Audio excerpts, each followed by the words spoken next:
So clearly I'm not Gen Z, but they're the generation I worked with the most since going into the field of mental health in 2004. So here's my perspective as a mental health professional. Gen Z is the first generation to have incurred this much debt with little to no way out of it. They are the first generation to truly accept the idea of getting help and support with mental health services.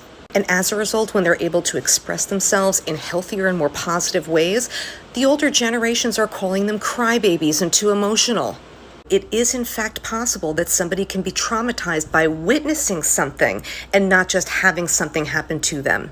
For example, witnessing a severe car accident, first responders.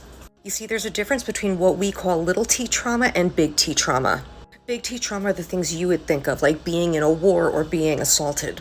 Little t traumas could be anything. Watching 9/11 on TV, watching the aftermath of Sandy Hook. To think that they haven't been able to practice life skills because they are living at home longer, because cost of living has gone up, not to mention student loan debt.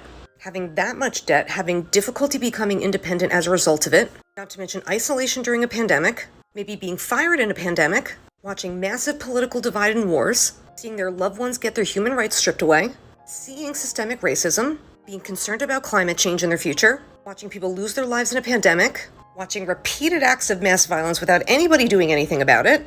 These are all little t traumas. And when you put a lot of little t traumas together, you get the same severity of a trauma response as a big T trauma. And Gen Z is in fact a generation of little t traumas.